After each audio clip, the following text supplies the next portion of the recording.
तर एक महत्त्वाची राजकीय बातमी, मुंबईमध्ये ठाकरे गटाची महत्त्वाची बैठक होती आहे। विधानसभा निवडणुकीबाबत चर्चा करण्यासाठी म्हणून ही बैठक बोलावण्यात आलेली आहे।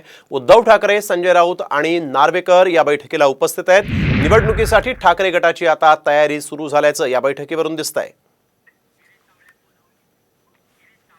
गिरीश कांबळे आमचे प्रतिनिधी आपल्यासोबत फोन लाईनवरून जोडले गेलेले आहेत। गिरीश, काय या बैठकीचा नेमका अजेंडा असेल, या संदर्भात काही माहिती ठाकरे गटाकडून मिळाली आहे का? आगामी विधानसभा निवडणुकीसाठी उद्धव ठाकरे आता अलर्ट मोडवर झालेले आहेत आणि आज त्यांनी ठाकरे गटाचे जे सर्व नेते आहेत त्यांची बैठक आहे ती पीकेसीतल्या ट्रायडेंट हॉटेलमध्ये बोलवलेली आहे। आता थोड्या वेळापूर्वी उद्धव ठाकरे आहेत, संजय राऊत आहेत, मिलिंद नार्वेकर आहेत, ते बैठकीला पोहोचलेले आहेत। काही वेळातच इतर नेते आहेत ते देखील बैठकीला पोहोचतील।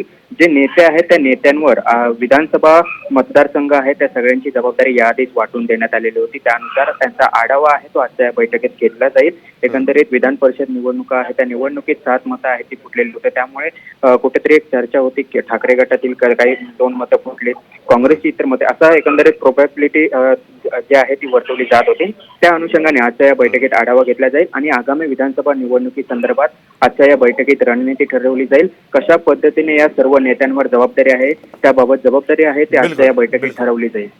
बिलकुल, धन्यवाद गिरीश आपण दिलेल्या सविस्तर माहितीसाठी।